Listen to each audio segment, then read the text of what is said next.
So you thought child killer Terry Lynn McClintock being transferred to a native healing lodge was egregious, and you thought serial killer Elizabeth Wettlaufer being transferred to a psychiatric hospital was outrageous.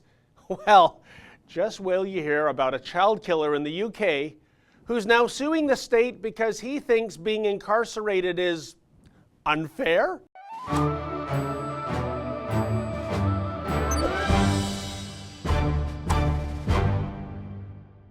In Britain, child killer Carl Doyle is suing the Ministry of Justice for £1 million, claiming it's unfair that he must languish in prison for so long.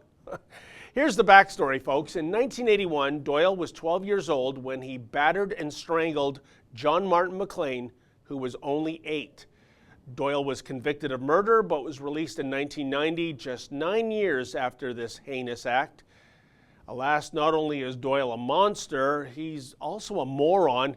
He was obviously too stupid to realize that he won the lottery by getting out of prison so early for such a terrible crime. That's because Doyle found himself back behind bars in 2005 when he was convicted of carrying out a petrol bomb attack.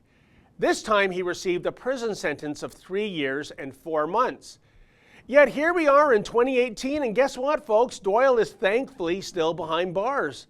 That's because his sentencing judge said it would ultimately be the parole board that would decide when Doyle could be released. And that's the rub. For whatever reason, Doyle hasn't convinced the parole board he's worthy of freedom. Doyle is shocked he hasn't seen the light of day yet. I mean, surely in his estimation, if he only did 9 years in the slammer for murdering a child, a petrol bomb attack is worth what? Maybe 3 weeks tops? So he's now moving ahead with Plan B. He's suing the Ministry of Justice for £1 million.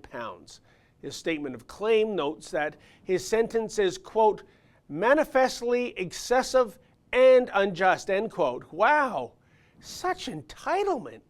You know, it brings to mind the prison riot scene from Naked Gun 3. Hey!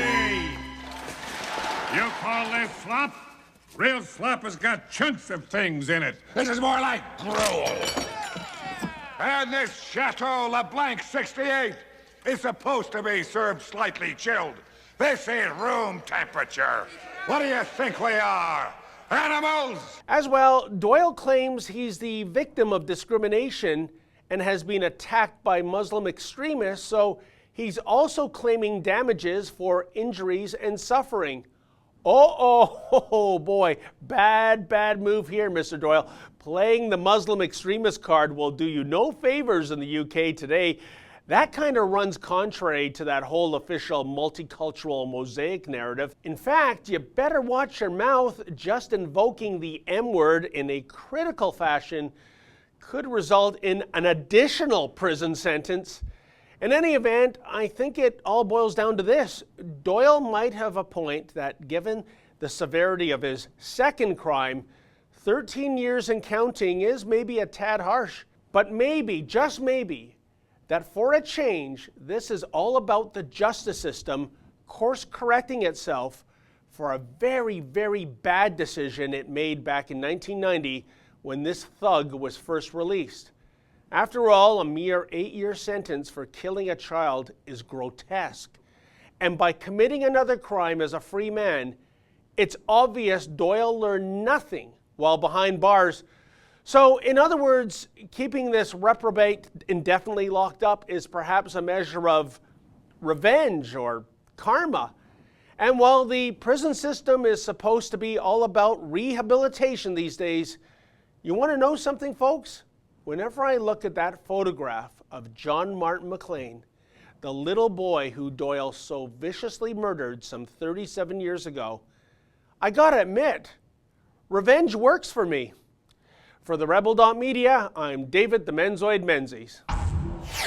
Hey folks, the Rebel has a new app. Please download that app and take the Rebel with you wherever you go.